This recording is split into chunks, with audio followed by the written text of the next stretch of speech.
Welcome back to this Teach Out on Food Sustainability. I'm here today with Jennifer Blesh, who's an assistant professor at the School for Environment and Sustainability.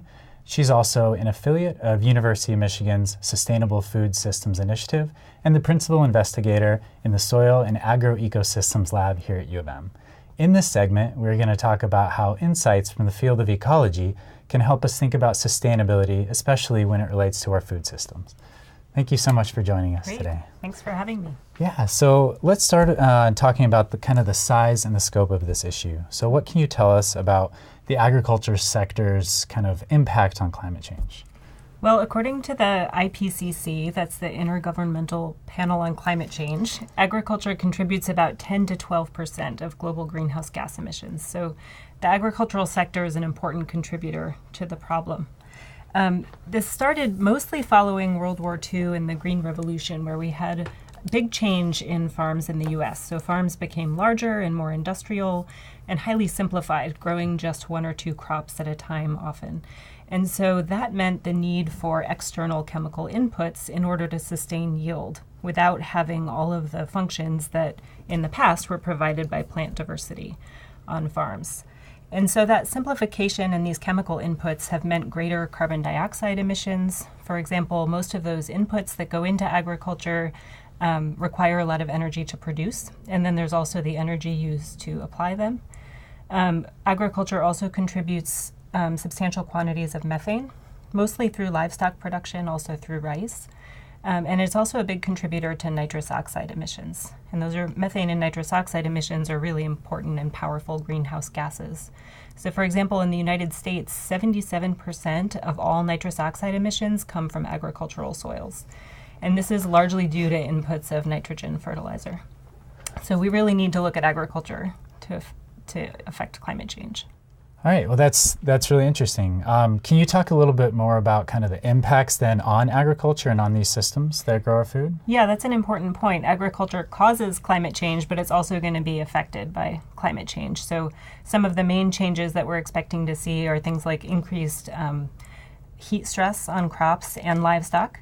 Just like us, livestock also feel stress from hot temperatures, longer summer droughts, increased flooding because more rainfall will fall in these extreme precipitation events. So all of these things are going to mean the potential for reduced crop and livestock yields unless we work to improve the sustainability of agricultural systems. Great. So let's talk a little bit more about that and those opportunities for improvement.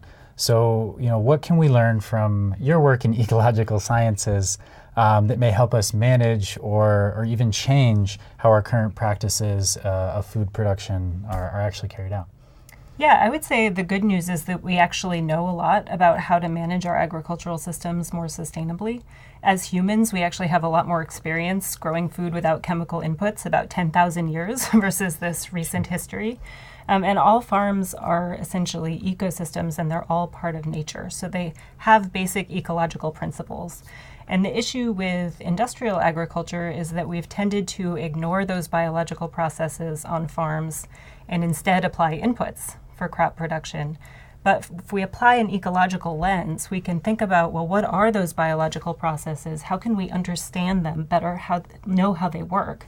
And then think about intentionally managing them to sustain crop production, but also environmental sustainability and other ecosystem functions. So a key way to do this, putting it most simply, is to increase plant diversity on farms. So we can basically manage plant diversity from field to landscape scales for things like adding nitrogen to soils. So a key example from my work might be legume cover crops. We've already brought up nitrogen fertilizer. Mm-hmm. So that's the number one use of energy on farms right now.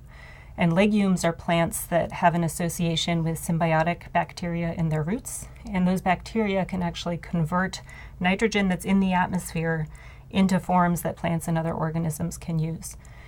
So cover crops, I don't know if I defined that, but those are crops that are basically, they're not harvested, but they're grown in rotation with other primary crops.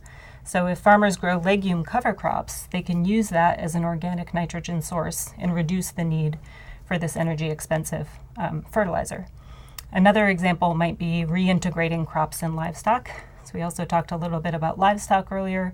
Currently, most livestock production is happening in these concentrated feedlots, but if they're grown together on the same farm, livestock eat things like perennial forages, pasture, these perennial crops that can add diversity into crop rotations and help improve sustainability. So one of the things that's really important from an ecological perspective is, we're going to have all of these effects of climate change. There are ways that farmers will have to adapt, but we also know that improving soil management is really key to both adaptation and mitigation of climate change. So things like legume cover crops and perennials build soil organic matter. Can you talk a little bit more about kind of the opportunities in terms of adaptation and then opportunities in terms of mitigation and kind of what are the differences between those? Sure. So thinking about organic matter specifically, it can build the capacity to store and retain water. It can also cycle nutrients. So microbial processes in soil actually provide nutrients to crops, which again allows for reducing these energy expensive inputs. It can reduce some disease pressure. Farmers may also have to adapt in other ways. There are reasons to believe they might have to think about growing slightly different types of crops eventually, potentially increasing irrigation. But improving the soil management and soil health are also really important ways to adapt. And then from a mitigation perspective, not to harp on this issue too much, but soil organic matter is really important. That's where the carbon is stored in soil. So it basically, practices that build organic matter sequester atmospheric carbon dioxide in the soil. Great.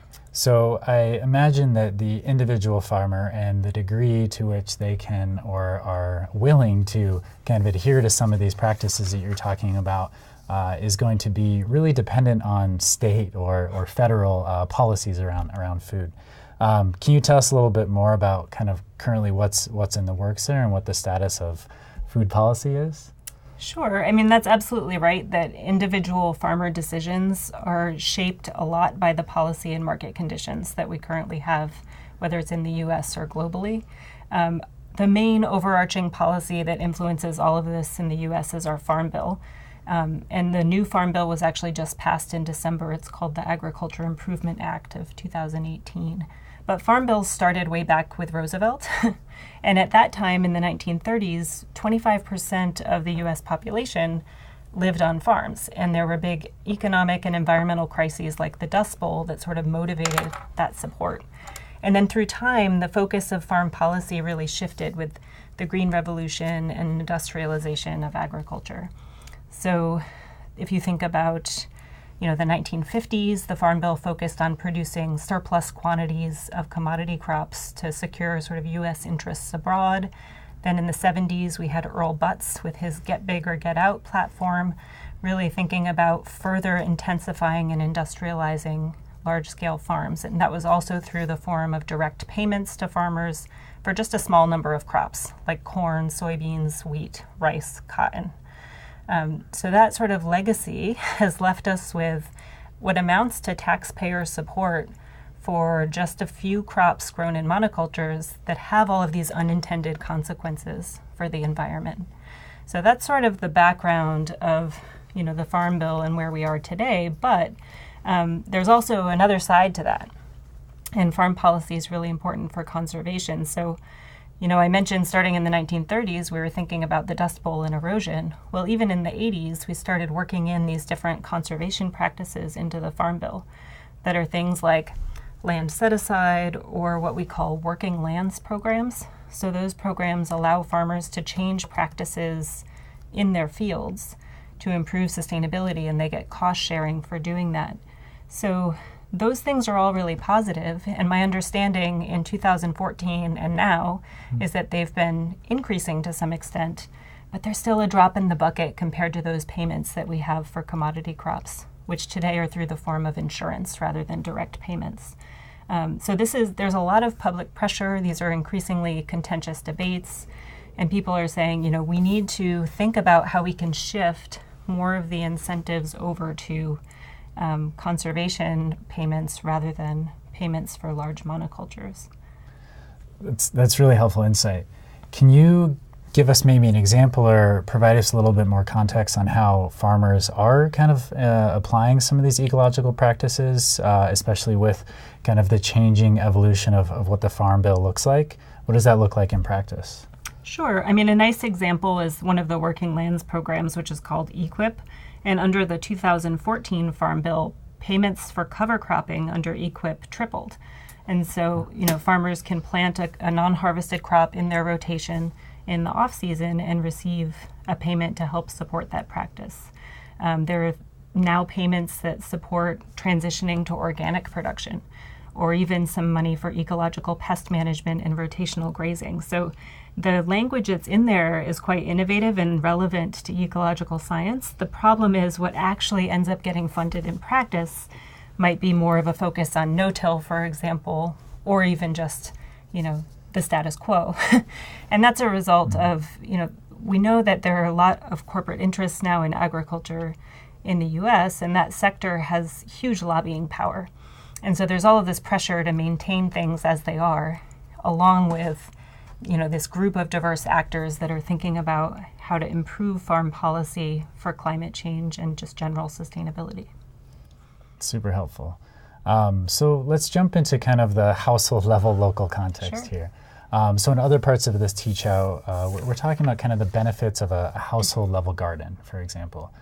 So from your perspective and coming from kind of the agro-ecosystem side of things and using kind of the ecological lens, what would the value of kind of shifting toward more of a locally grown produce at the household level look like? Yeah, great question. I mean, I would say simply that people should grow gardens wherever possible. It's always a great idea, particularly for meeting our needs for fruit and vegetable consumption. So I believe that currently in the US, we actually don't produce enough fruits and vegetables to meet recommended dietary intakes for fruits and vegetables. So we have a gap there, and gardens could help to meet that need. There are other benefits of gardening that are so important. We know they have mental health benefits. There was a recent article about the importance of, getting your hands in the soil, and there's, potentially microbial mechanisms going on there that help reduce depression. There are community education benefits that we know are really important, just starting conversations in your neighborhood about how to grow food more sustainably or about healthy diets. So there's all of these potential benefits to gardening. And then I would also say, in general, gardens tend to be managed more sustainably than large-scale farms. And there are things people can do to manage them even more sustainably if they want to. Going back to our building soil organic matter theme, you can do that at home as well. You can grow a cover crop in your garden or apply compost that's made from home or yard waste. So there's lots of things that people can do to increase sustainability at the individual level. But I should also point out, from my perspective, there are some limitations as well that we have to keep in mind, which, an individual gardener currently in the US probably can't grow most of their staples unless they're a full-time farmer, so things like grains and beans. And so if we really want to deal with this issue of, the global food environment and affecting people's food choices, then we're going to have those things happening in tandem, right? More gardens alongside changes to food and agriculture policy. Sure. Yeah, that's super helpful. So, many people are starting to talk about sustainable diets, which kind of sit at this intersection of better for the environment and better for your health, and have a lot of really interesting kind of overlapping domains and areas of expertise involved. Can you tell us, from your perspective, what is a sustainable diet, and where do you see this leading us in the future? Yeah, the sustainable diets concept is really useful. The general definition is a diet that meets dietary guidelines for long-term human health while avoiding degradation of natural resources in the environment. So we've been talking earlier about the role of crop diversity and how important it is for improving environmental sustainability. Well, crop diversity is also linked to dietary diversity, and that's a key component of a sustainable diet. So in general, it's understood that a more diverse diet is important for disease prevention and general human health. There are new, more expanded definitions of sustainable diets that include aspects like cultural acceptability, economic affordability and access.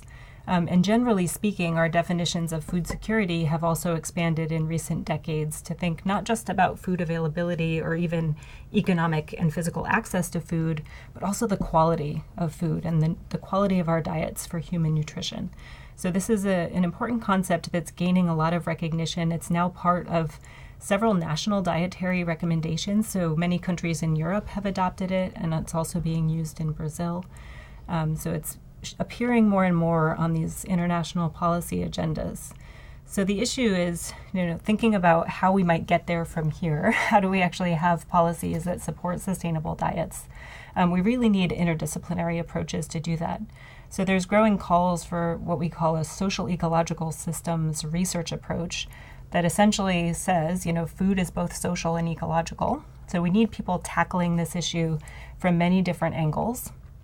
So thinking about ecological approaches to food production, but also the social realm, like political and institutional constraints to food security in very different contexts, and also these social issues like equity and access to resources that also really affect who has access to a sustainable diet. And then this is also filtering into the international agenda through the UN's Sustainable Development Goals. So the second Sustainable Development Goal is called Zero Hunger, and it links targets for sustainable agriculture with targets for food security. So that's a really innovative direction to go. And I think in order to actually achieve that, we need to think about, changes on the ground that involve, changing policy, but also coordinating efforts from all of these grassroots movements that are talking about this issue, whether it's, issues of farm workers' rights or restaurant worker rights, what else? Food justice, food democracy, local food, right? You hear all of these different terms out there. And basically, that means that we need to coordinate rural and urban interests, which have been sort of artificially separated in recent decades as we've become more and more urban. But to fully tackle this issue and realize policies that get us to sustainable diets, we're going to have all of those diverse voices at the table. That's a really great way to end the conversation. It sounds like kind of starting to connect those dots, bring down the silos, and start kind of bringing in interdisciplinary and multidisciplinary teams to think about these issues in the future, and while at the same time encouraging folks to go out and get their hands dirty and plant a garden. That's right. Awesome. Well, thank you so much for joining us today, Jennifer. And great. Thank you. Thank you all for joining us. We hope that you jump into the discussion forums and continue to speak with your fellow learners. And we'll see you in the next segment.